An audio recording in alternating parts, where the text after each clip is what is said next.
एक बार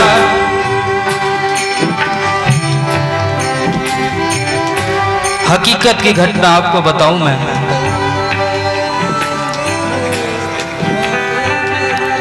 एक बेटे का नया विवाह हुआ,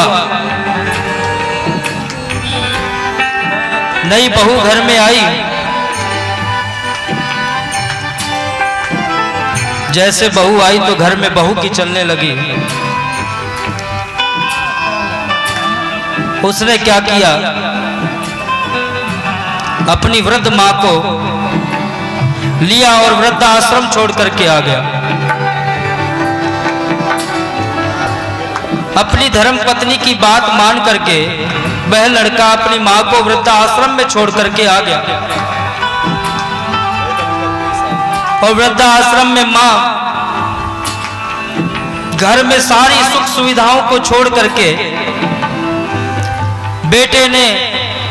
बेटे की प्रसन्नता के लिए मां वृद्धाश्रम में रुक जाती है। और वृद्धाश्रम में पंखे तक की व्यवस्था नहीं थी कि पंखे में रह ले, वह पंखे तक की व्यवस्था नहीं। समय धीरे धीरे बीतने लग जाता है। मां का जब अंत समय आता है तो अपनी उसी वृद्धाश्रम में और भी अन्य लोग थे। एक पत्र निकाल करके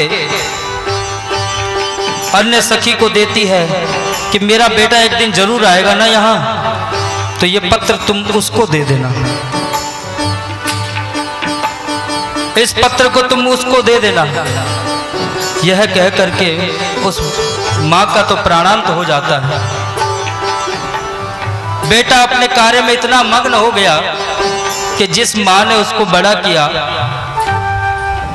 पाल करके पढ़ाया लिखाया, इस काबिल बनाया, बड़ा होकर के उसने माँ का सहारा ही छोड़ दिया। जानते हैं आप, माँ बाप अपने बच्चों को कुछ दे पाए या ना दे पाए, आपके बेटे आपसे रुपए मांगे, आप उस रुपए को दे पाओ या ना दे पाओ, लेकिन एक चीज आप अपने बच्चों को अवश्य देना। जानते हैं क्या? एक चीज आप अपने बच्चों को अवश्य देना, वो है संस्कार।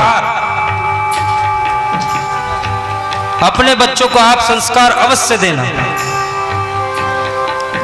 बेटा जब कार्य में बहुत बिजी हो जाता है, एक दिन विचार करता है मैं अपनी मां से तो मिल के आऊं।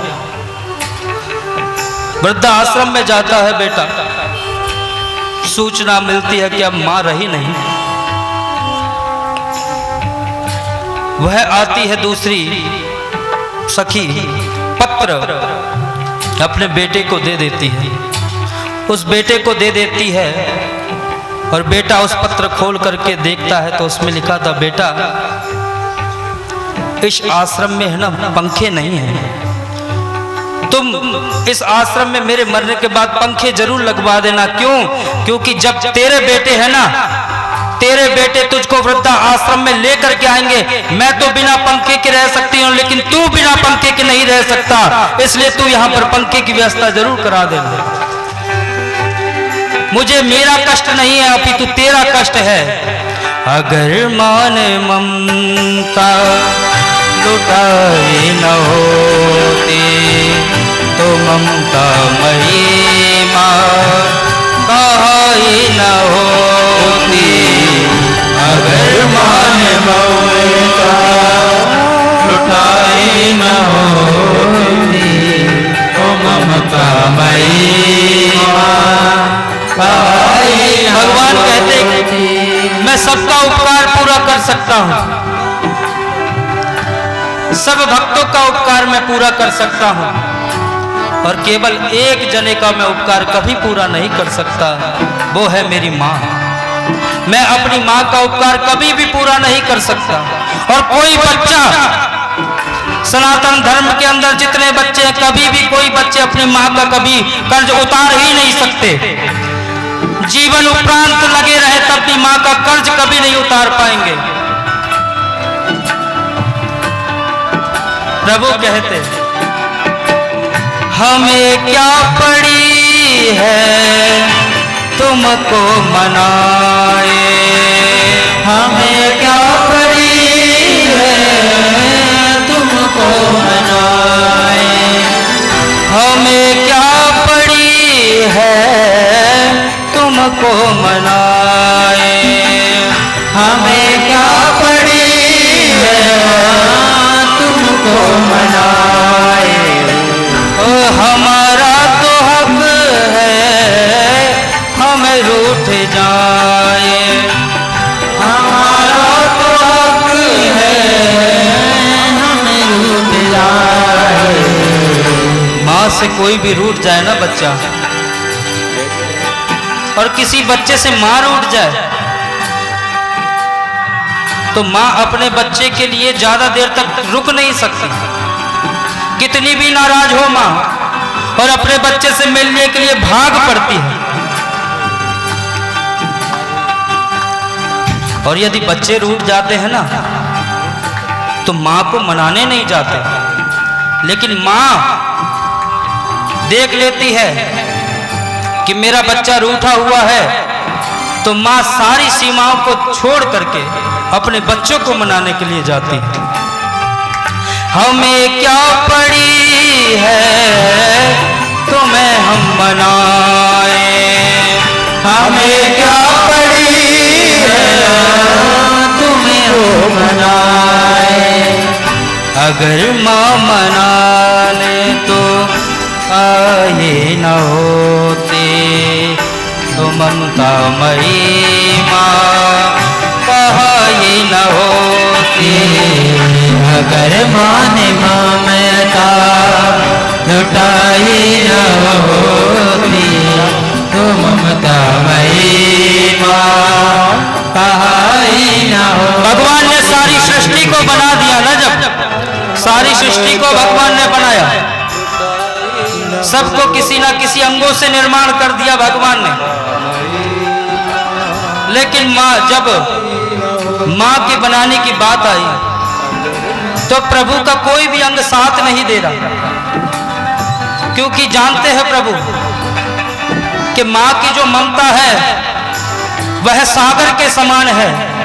जिस प्रकार सागर का अंत नहीं होता, समुद्र की कोई सीमा नहीं होती, उसी प्रकार माँ की प्रेम की भी कोई सीमाएं नहीं है।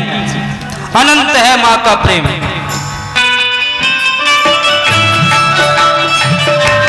प्रेम से बोलो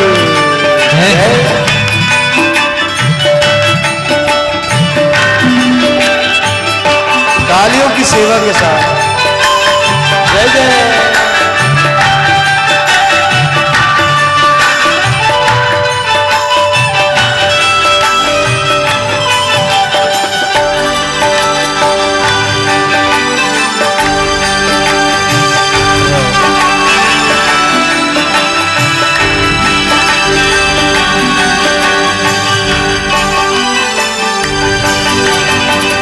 फटकार देना माँ दुलार देना, फटकार देना माँ दुत्कार देना। जानते हैं आप, माँ की डांट में भी एक प्रेम छिपा होता है। वो बाहर से भले कठोर बन रही है, लेकिन जितनी कठोर आपको बाहर से दिख रही है उतनी ही कोमल वह भीतर से है। यदि बेटा है ना, बेटे से माँ की बात नहीं हो रही ना, बोलचाल नहीं है, तब भी माँ जानबूझ करके अपने बेटे से बोलती है। और कितना भी डांट ले, बाहर से डांटता हुआ दिखाई पड़ रही है, लेकिन प्रभु मन से उतनी ही कोमल है माँ। फटकार देना दुलार देना, फटकार देना दुत्कार देना। मगर बोली मामा प्यार देना, मगर भोली माला को प्यार देना। अगर मान बिगड़ों की बनाए न होते, तो ममता महिमा कहाई न होती। अगर मान ममता लुटाए न होते, तो ममता महिमा कहाई न होती। अगर माने ममता लुटाई न होती, तो ममता महिमा कहाई न होती। अगर माने ममता लुटाई न होती, तो ममता महिमा कहाई न होती, तो ममता महिमा कहाई न होती, तो ममता महिमा कहाई न होती।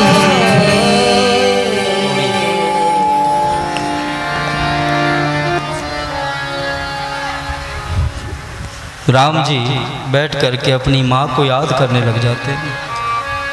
एक एक दृश्य को याद करते हैं माँ के, कि माँ कितना प्रेम करती थी हमसे, और आज इस जंगल में रह करके वह प्रेम छूट गया मुझसे। जो प्रेम मुझे वहां माँ की गोद में बैठ के आनंद मिलता था ना, वो इस जंगल में नहीं मिल पा रहा।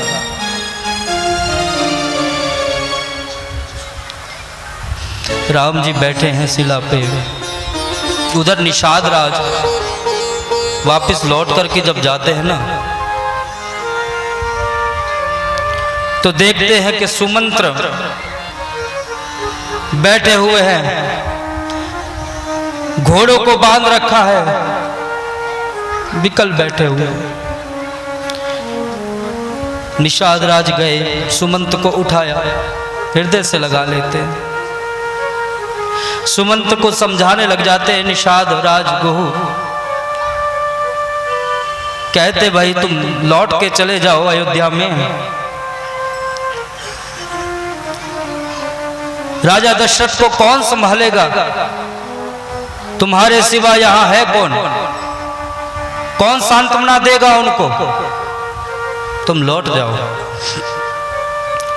मंत्री विकल विलोकी निषादो, मंत्री विकल विलोकी निषादो, कहीं न जाए जस भय विषादो, कहीं न जाए जस भय विषादो।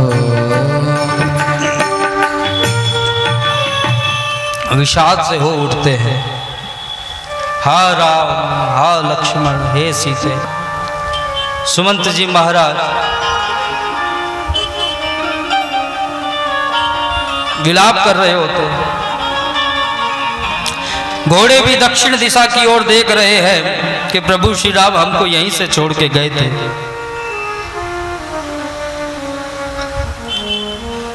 मन में विचार करते हैं घोड़े कि पहले प्रभु श्री राम हमको छोड़ के बांध के जाते थे तो लौट करके आ जाया करते थे, जंगल में कहीं जाते थे लौट करके आ जाया करते थे। आज 3 दिन हो गए हैं, प्रभु श्री राम लौट करके नहीं आए।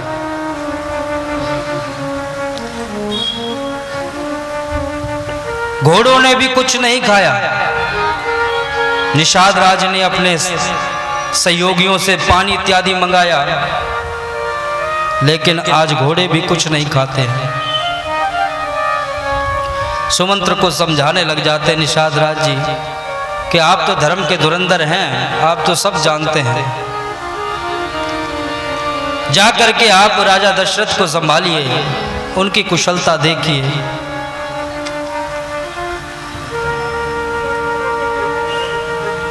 खड़े करने लग जाते हैं सुमंत्र को, पुनः गिर जाते हैं।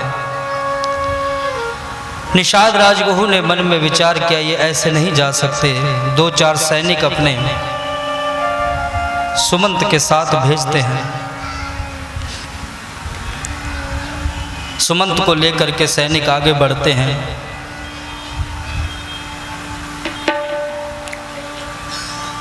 तमसा नदी का तट आया, सैनिकों को वहीं से लौटा दिया,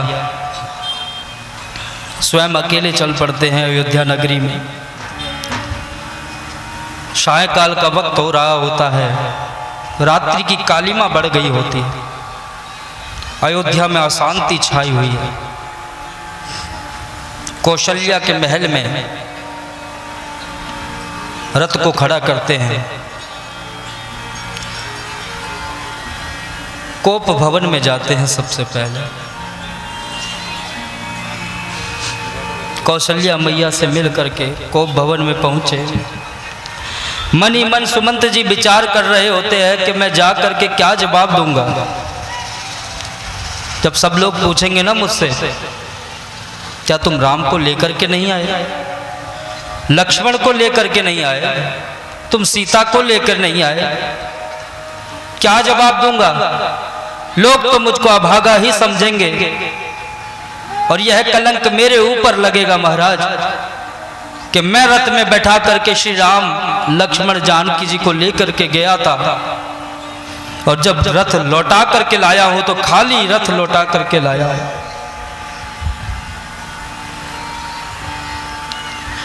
राजा दशरथ के कोप भवन में प्रवेश करते हैं।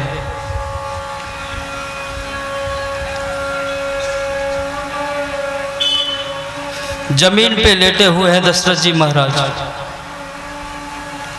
सुमंत को देखा, नेत्रों से अश्रु प्रवाह हो रहा है, आंखें धुंधली हो गई है, साफ दिखाई नहीं पड़ रहा कि कौन आया है। सुमंत्र ने जब अपना नाम लेकर के परिचय दिया, चरणों में प्रणाम किया। सुमंत्र से राजा दशरथ कहते, सुमंत अरे राम को लेकर नहीं आए क्या तुम? लक्ष्मण को लेकर नहीं आए, सीता को लेकर नहीं आए?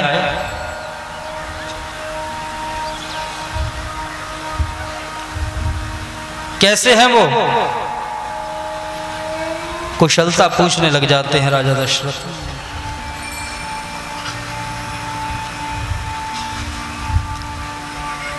कहते सुमंत जी महाराज सारा परिचय सुनाते हैं। पहले दिन प्रभु ने तमसा नदी के तट पे विश्राम किया, दूसरे दिन श्रृंगवेरपुर गए, यमुना जी आगे पार करके मुझको निषाद राजगुह को लौटा दिया।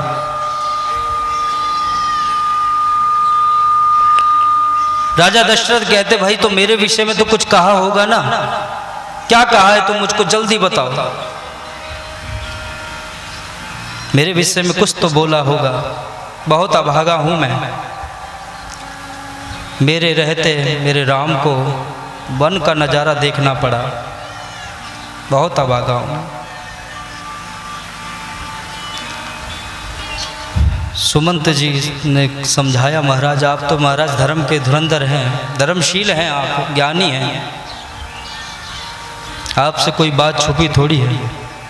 धरि धीरजु तब कयहि विश्राम, धरि धीरजु तब कहे निषादो, अब सुमंत्र परिहरो विषादो, अब सुमंत्र परिहरो। सुमंत्र समझाने लग जाते, महाराज तुम पंडित पर मारथ ज्ञाता, तुम पंडित पर मारथ ज्ञाता, धरऊ धीरे लखी विमुख विधाता, धरहु धीरे लखी विमुख विधाता, धरऊ धीरे धरी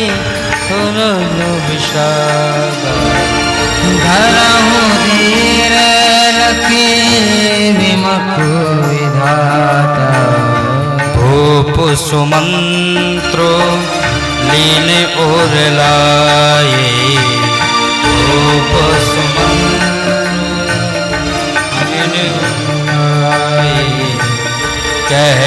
रघुनाथ लखन बेदे।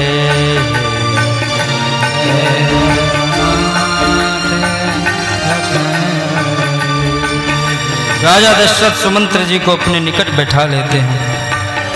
सहित स्नेह निकट बैठारे, सहित स्नेह निकट बैठारे। पूछत राव नयन भरि बारे, पूछत राव नयन। सुमंत्र जी बताते हैं प्रभु श्री राम श्रृंगवेरपुर के गंगा के तट पे पहुंचते हैं। बड़ के वृक्ष से दूध को मंगाया और अपने सुंदर केशों को जटाओं के रूप में वर्णित किया। दशरथ जी का हृदय विलाप करने लग जाता है। जिस राम को पाने के लिए मैंने चौथापन इंतजार किया, जिस राम के आने से अयोध्या में आनंद छा गया, आज मेरे कारण राम को कहां कहां बन बन भटकना पड़ रहा है। यह शरीर मेरे लिए भार ही स्वरूप है। एक पिता के होते हुए पुत्र को दर दर की रास्ते भटकना पड़े। क्या कहा होगा राम ने कि मेरे पिता ने मुझे वनवास का राज्य दे दिया, वन का राजा बना दिया। क्या कहा होगा? सुमंत जी बताने लग जाते हैं, महाराज राम जी तो कुछ नहीं कह रहे थे, लेकिन लक्ष्मण जी से नहीं रहा गया। उन्होंने जरूर बोला है। दशरथ जी कहते हाँ मैं जानता हूं लक्ष्मण जी जरूर बोले होंगे, मेरा काम ही ऐसा है, मैंने काम ही ऐसा कर दिया है।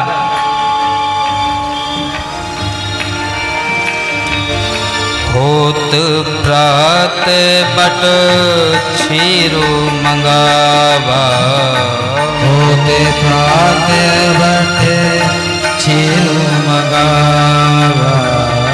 होत प्रात बट क्षीरु मंगावा, होत प्रात बट क्षीरु मंगावा।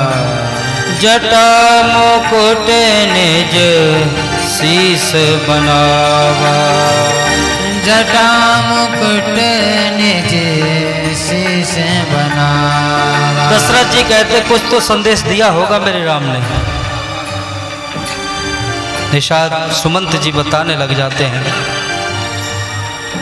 कि एक बात श्री राम ने कही थी कि जब भरत जी आ जाए ना तो उनको राजगद्दी में बैठाकर उनसे कहना कि हम तो पिता के वचन में जंगल में हैं, लेकिन तुम वहां पर हो, तुम माता पिता की सेवा करना। किसी भी कष्ट का कोई भी कारण ना बने, ऐसे तुम माता पिता का ध्यान रखना। और निभायो भायप भाये, और निभायो भायप भाये। करो पे तुमातो सुजन सेवकाए, कर पे तुमातो सुजन सेवकाए। कर पे तुमातो सुजन से सुनाए, कर पे तुमातो सुजन सेवकाए। आज सुमंत्र के जब यह वचन लगते हैं कि मेरे राम को मेरी वजह से कितनी ठोकरें खानी पड़ रही हैं, राजा दशरथ को श्राप की याद आ जाती है।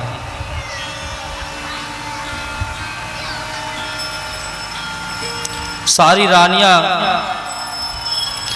राजा दशरथ के पास खड़ी हैं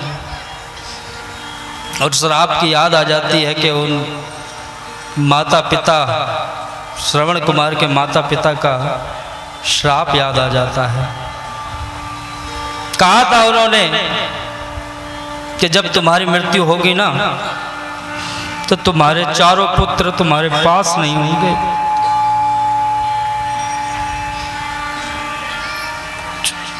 चारों पुत्र तुम्हारे पास नहीं होंगे। श्राप की याद आ जाती है। तापस्यंद शाप सुधिया तापस्यंद साप सुधिया तापस्यंद साप सुधिया कौशल्या सब कथा सुनाई। कौशल्या सब कथा सुनाई। कौशल्या सब कथा सुनाई। कौशल्या ही सब कथा सुनाई। सारी कथा शाप की सुना देते हैं। रानी समझाने लग जाती है, महाराज धीरज रखिए आप। अरे राम ने कहा है ना 14 वर्ष पूर्ण होने के बाद वे स्वयं आएंगे और अपना सिर आपके चरणों में नवाएंगे। दशरथ जी कहते 14 वर्ष, एक एक क्षण मेरे लिए प्राण प्राण के समान जा रहा है, काल के समान जा रहा है। तुम 14 वर्ष की बात करती हो।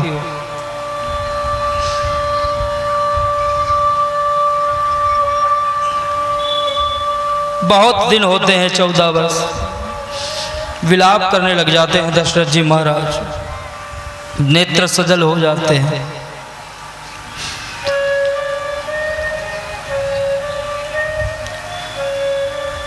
दशरथ जी महाराज कहते हैं कि राम के बिना एक क्षण रह पाना बहुत कठिन है। तुम 14 वर्ष की बात करती हो। 14 वर्ष मैं नहीं रह सकता राम के बिना। सुमंत्र तुम गए थे, तुम राम को क्यों नहीं लेके आए?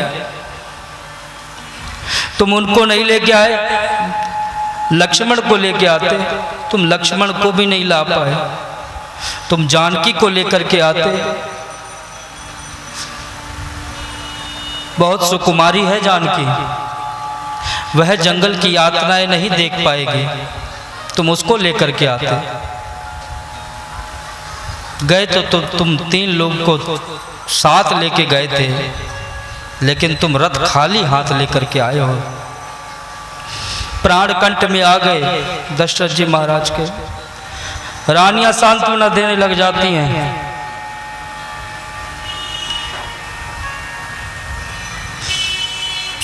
समझाने लग जाती हैं। दशरथ जी महाराज कहते, अंतिम वाक्य दशरथ जी महाराज के, राम कही राम, राम राम कही राम कही, राम राम कही राम। तनु पर हरि रघुबीर बिरह, राउर गयो सुरधाम।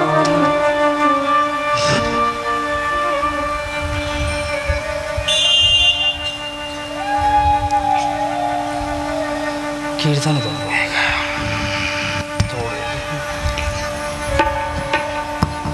श्री राम जय राम, जय जय राम।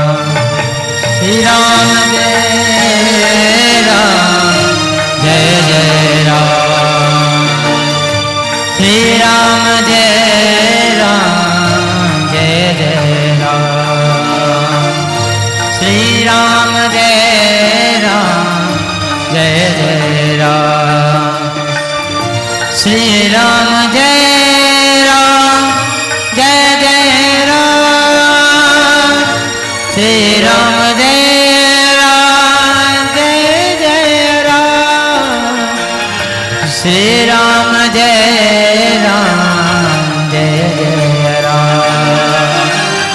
श्री राम जय राम जय जय राम श्री राम जय राम जय जय राम श्री राम जय राम जय जय राम श्री राम जय राम जय जय राम।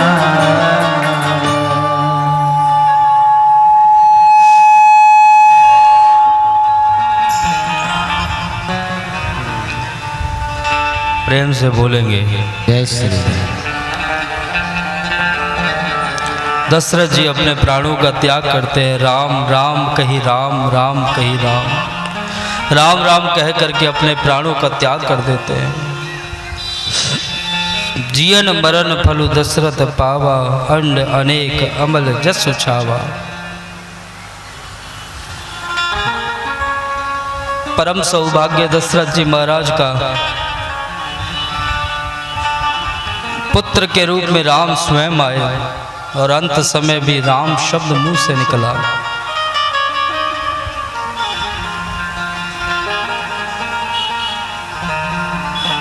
वशिष्ठ जी को सूचना मिली। वशिष्ठ जी आते हैं, गुरुजी महाराज रानियां विकल हो गई है, रोने लग जाती है रानियां।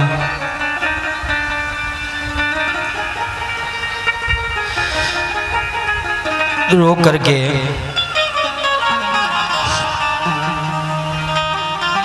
वशिष्ठ जी महाराज ने नाव मंगाई। नाव में तेल भरा, तेल में राजा दशरथ के शरीर को रखा गया।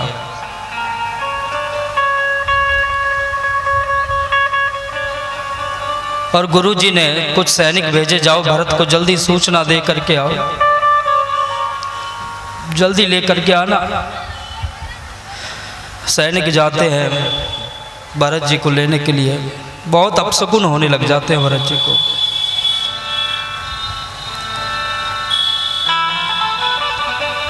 बहुत अपशकुन हुए। हृदय आज घबरा रहा है भरत जी का। कुछ अनहोनी होने की घटना सूचित हो रही है,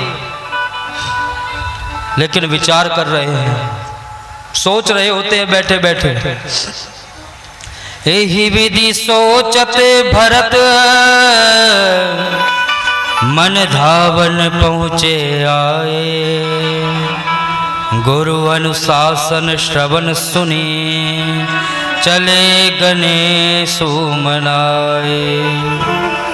सैनिक इतने में पहुंच जाते हैं, सारा वृतांत सुना देते हैं। सैनिक महाराज आपको गुरुजी ने तुरंत अभी के अभी बुलाया है, चलिए आप हमारे साथ। भरत जी चल पड़ते हैं। अयोध्या नगरी में जैसे ही आए, जितने भी प्रजावासी थे सब भरत जी से आज मुख मोड़ रहे। तो बताओ क्या क्या आपने सजा दिया है, क्या बात को बना दिया है? कि कई मां कहती कि विधाता ने बनी हुई बात को भी बिगाड़ दिया है। अच्छा मां, कौन सी बात आपकी बन गई थी और कौन सी बात आपकी बिगड़ गई है? कि कई मां कहती कि मैंने तुम्हारे लिए तुम्हारे पिता से एक वचन में तुम्हारे लिए राज तिलक मांगा और दूसरे वचन में तुम्हारे लिए तुम्हारे भैया को 14 वर्ष का वनवास दिया। जैसे ही यह वचन भरत के कानों में पड़े ना, भरत जी विथल हो गए, नीचे गिर जाते हैं।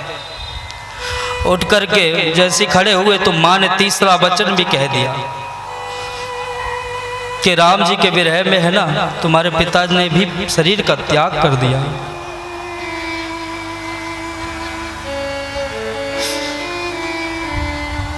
कैकेयी के जब ये वचन हुए, भरत जी महाराज नेत्र सजल हो गए। माँ तूने क्या मांग लिया? अरे जिस राम के बिना मैं नहीं रह पाया, तुमने वह पिताजी से अलग करवा दिए। मेरे पिताजी ही नहीं चले गए इस संसार को छोड़ करके।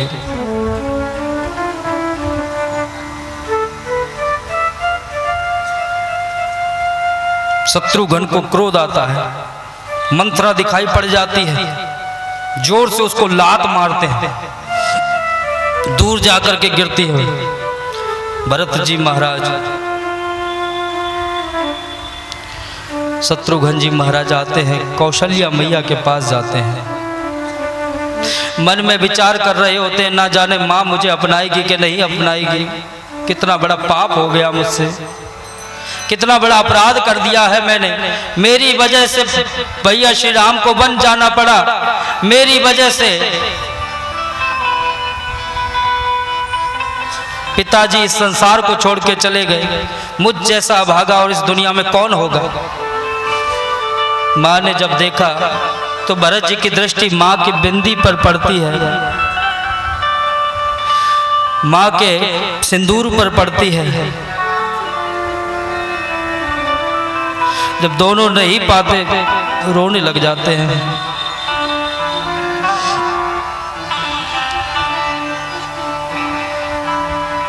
माँ ने कहा बेटा होनी बड़ी प्रबल है। माँ ने समझाया।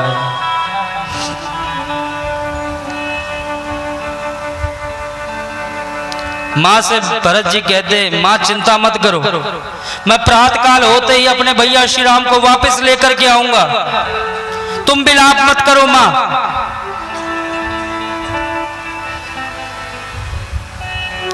माँ कहती बेटा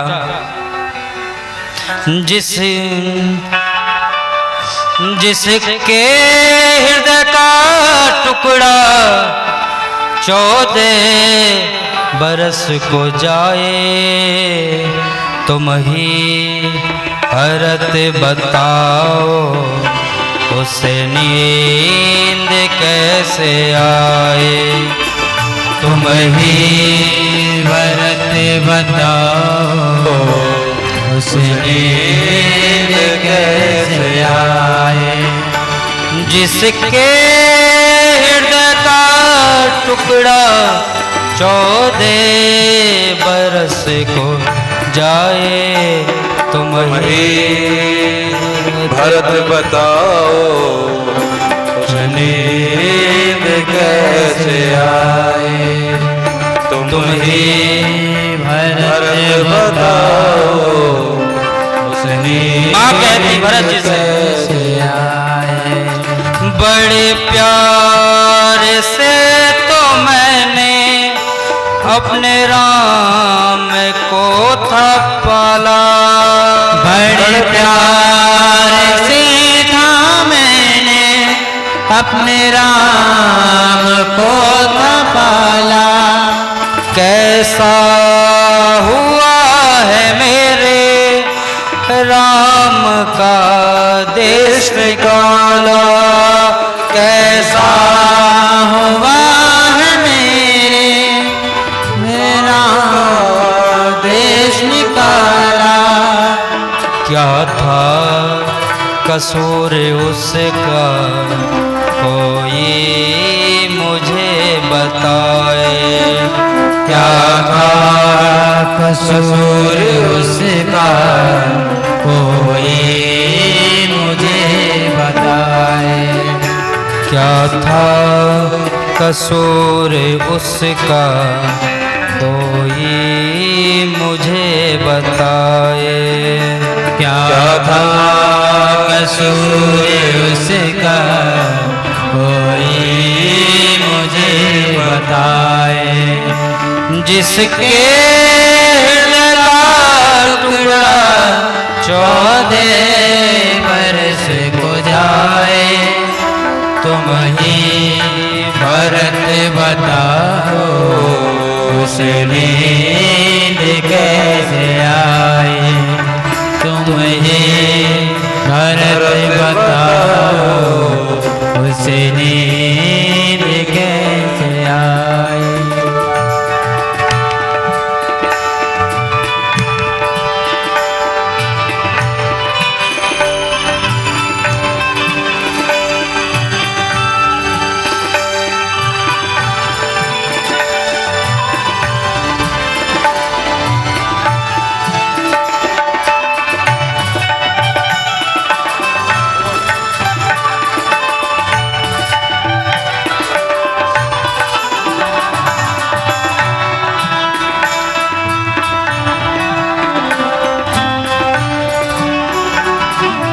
भरत जी कहते अपनी माँ से, माँ मैं कल ही भैया श्री राम को लेकर के आ जाऊंगा, आप बिल्कुल विलाप मत कीजिए, मैं कल ही ले आऊंगा।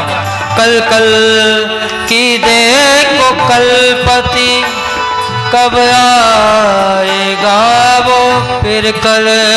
कल कल की देखो कलपति, कल ही लेकर के आ जाऊंगा, वो कल कल कल की देखो कलपति, कब आएगा वो फिर कल। कल कल की देखो कलपति, कब आएगा वो कल फिर। मेरी गोदी सोनी हो गई, सोना हुआ है आंचल। मेरी गोदी सोनी हो गई, सोना हुआ है आंचल। मेरी गोदी सोनी हो गई, सोना हुआ है आंचल। मेरी गोदी सोनी हो गई, सोना हुआ है आंचल। बन जिसके हृदय का टुकड़ा 14 बरस को जाए, तुम ही भरत बताओ, उस नींद कैसे आए। तुम ही भरत बताओ, उस नींद कैसे आए। उस नींद कैसे आए, उस नींद कैसे आए। भरत जी अपनी माँ से कहते, माँ अभी तो मैं राजा बना ही नहीं हूं, केवल एक प्रस्ताव ही आया है कि भरत को राजा बना दो। उससे पहले ही इतने अपशकुन होने लगे। भैया राम वन को चले गए हैं, पिताश्री स्वर्ग में चले गए हैं,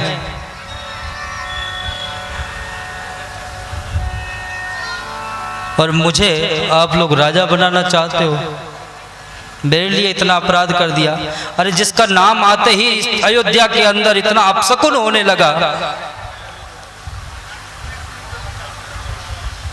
भरत जी कहते, कौशल्या मैया को सांत्वना दे करके गुरु जी के पास जाते हैं। गुरु जी सारी क्रियाएं, राजा दशरथ के शरीर को स्नान इत्यादि कराया गया, सरयू के तट पर लेके जाते हैं, चंदन की लकड़ी सजाई जाती है,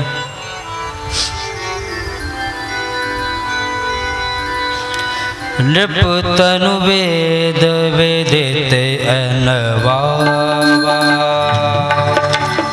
तेत विदित हनवावा, परम विचित्र विमानो बनावा, परम विचित्र गही पद भरत मातु सब राखी, पद भरत रही रानी दर कर अभिलाष,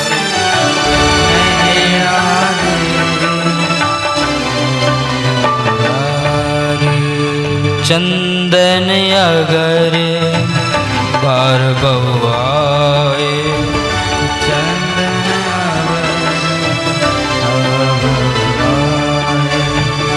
अमित अनेक सुगंध सुहाए,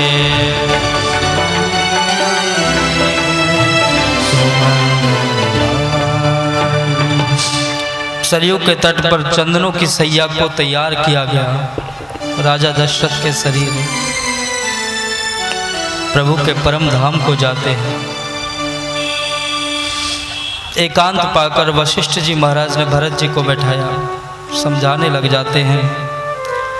सिंहासन भूषण वचन बसन अत्र धर निधन धाम, दिए भरत लही भूमि सुर, भय पूरी परिपूर्ण काम। भरत, तुम्हारे पिताजी की इच्छा थी, वचन दिया था कि तुम राजा बन जाओ। तुम्हारे बड़े भैया ने वचन का पालन किया, वो वनवास के लिए निकल गए, और पहला वचन यह था कि तुम राजा बन जाओ। भरत जी कहते, प्रभु आपने श्री राम को रोका क्यों नहीं? मेरे भैया श्री राम को आपने क्यों नहीं रोका? क्या वो आपकी बात नहीं मानते? आप कहते तो वो स्वीकार कर लेते ना, आपने उनको रोका क्यों नहीं? गुरु की बात कभी टाल नहीं सकते थे। गुरु जी कहते कि रोक सकता था मैं, उनको रोक सकता था, लेकिन जानते हैं क्यों नहीं रोका? इसलिए नहीं रोका कि राम का अनिष्ट हो जाता, राम जी का अनिष्ट हो जाता। भरत जी कहते, महाराज प्रभु श्री राम जंगल में रह रहे हैं, अनिष्ट का अनिष्ट नहीं है तो क्या है? आप रोक देते तो अनिष्ट नहीं होता।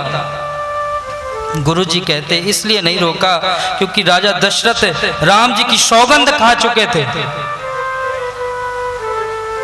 अगर राम जी की सौगंध राजा दशरथ ने खा ली, अगर मैं उनको रुकवाता तो कसम झूठी हो जाती, तो राम जी का अनिष्ट हो जाता।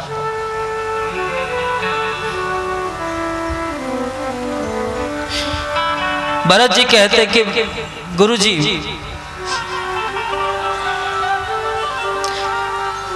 यदि मेरी मां ने 2 वचन मांगे थे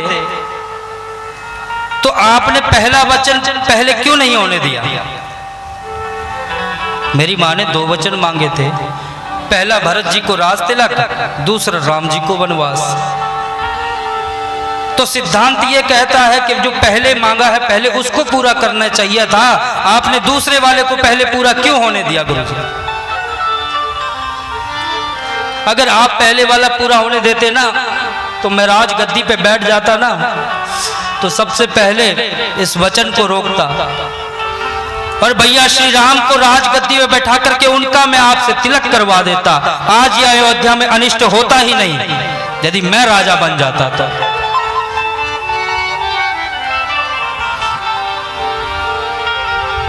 आप जाने से रोक सकते थे गुरुजी। गुरुजी समझाने लग जाते हैं, भरत प्रभु श्री राम की भी यही इच्छा थी, तुम अपने पिता के उसमें सोच मत करना, क्योंकि जो आया है उसका जाना सुनिश्चित है।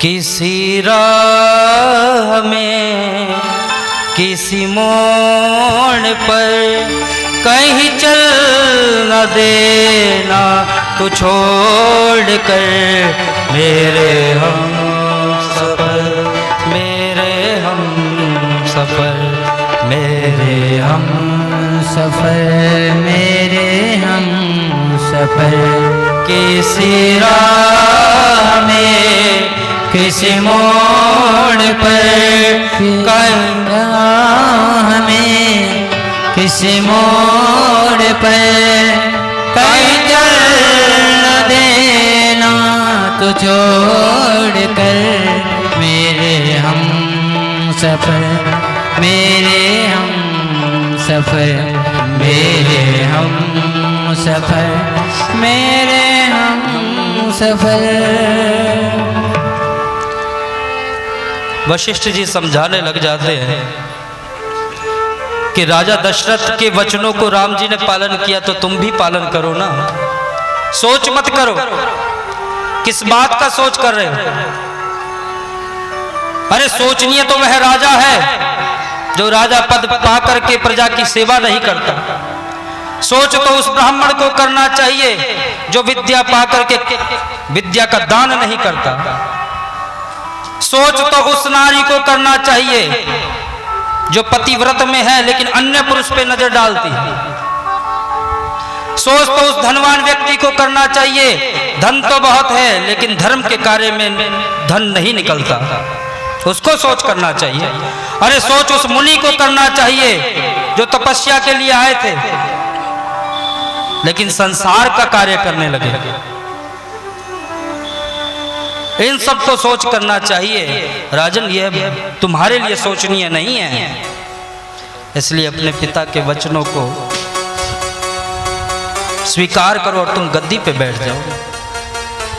भरत जी कहते, प्रभु गुरु जी, यदि मैं गद्दी में बैठ गया ना तो ये पृथ्वी रसातल पे चली जाएगी, ये धरती रसातल पे चली जाएगी।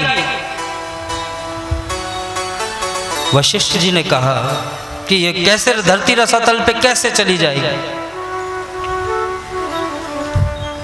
भरत जी महाराज कहते, प्रभु जब मैं राजगद्दी में बैठ जाऊंगा तो मेरा चिंतन केवल प्रभु श्री राम में होगा, तो प्रजा की सेवा मैं कर नहीं पाऊंगा, राजा के धर्म का पालन नहीं कर पाऊंगा, और राजा के धर्म का पालन नहीं कर पाया तो शत्रु बढ़ेंगे, शत्रुओं को नहीं मार सकता, तो ये पृथ्वी प्रभु रसातल पे चली जाएगी, क्योंकि शत्रुओं का, दुष्टों का भार बहुत हो जाएगा।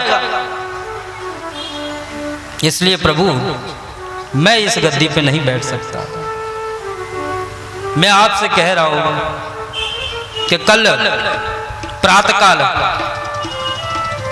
प्रभु श्री राम भैया को लेने के लिए मैं निकलूंगा। जिसको भी चलना है मेरे साथ चलिए, जिसको भी चलना है। आपसे प्रभु मैं आज्ञा नहीं मांग रहा, आज्ञा में मुझे डर है कहीं आप मना ना कर दें, आज्ञा में मुझे डर है। इसलिए प्रभु जितने लोगों को साथ चलना हो मेरे साथ चलना। रात काल में प्रभु श्री राम को लेने के लिए जाऊंगा। वशिष्ठ जी चलने लग जाते हैं, कहते हैं कि तुम जाओगे ना तो राज तिलक का सामान भी प्रभु साथ ही रख लेना। जहां प्रभु श्री राम भैया मेरे मिल जाएंगे ना, वही उनको राज तिलक कर देंगे वहीं पर ही, और उनको वापस लौटा के ले आएंगे। प्रातःकाल हुई, सारी अयोध्यावासी भरत जी के पीछे पीछे चलने लग जाती है। रथ में बैठ जाते हैं, गुरु जी रथ में बैठे हैं, तीनों माताएं पालकी में बैठी हैं। पूरा अयोध्यावासी भगवान को लेने के लिए चल पड़ते हैं। भरत जी चले चित्रकूट, रामा राम को मनाने। भरत चले चित्रकूट, रामा राम को मनाने। भरत जी चले चित्रकूट, हो रामा राम को मनाने। भरत चले चित्रकूट, रामा राम को मनाने। राम को मनाने, श्री राम को मनाने। राम को मनाने, श्री राम को मनाने। राम को मनाने, श्री राम को मनाने। राम को मनाने, श्री राम को मनाने। भरत चले चित्रकूट, ओ रामा राम को मनाने। भरत चले चित्रकूट, रामा राम को मनाने।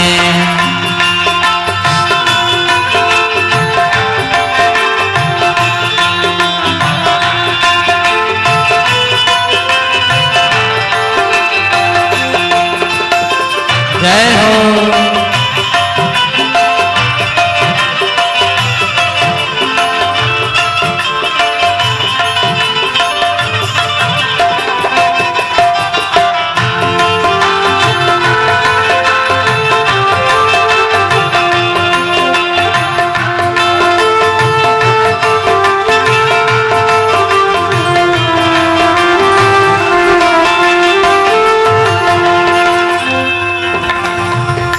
तन पुलकित अति सजल नयन भर, तन पुलकित अति सजल नयन भरे, तन पुलकित अति सजल नयन भर, तन पुलकित अति सजल नयन भरे, सिर पर जस जटा जोट हो रामा राम को मनाने, भरत चले चित्रकूट रामा राम को मनाने, भरत चले चित्रकूट हो रामा राम को मनाने, भरत चले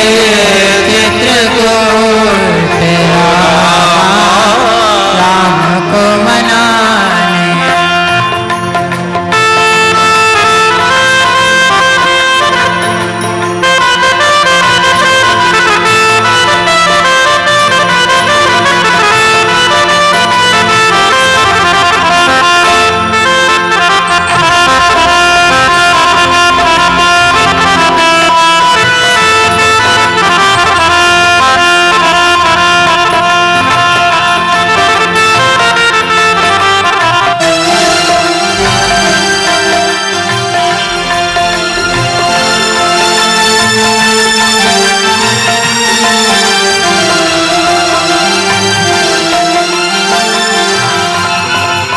छल बेल कट छन प्रेम मगन मन, छल बेल कट छन प्रेम मगन मन, छल बेल कट छन प्रेम मगन मन, छल बेल कट छन प्रेम गगन मन, मन कर नीरज दूर हो रामा राम को मनाने, भरत चले चित्रकूट रामा राम को मनाने, हे भरत चले चित्रकूट हो रामा राम को मनाने, भरत चले चित्रकूट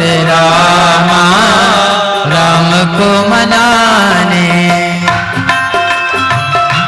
बोलिए रामचंद्र भगवान की जय हो।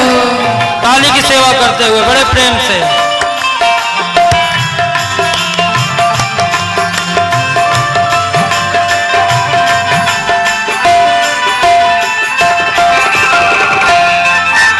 जय हो।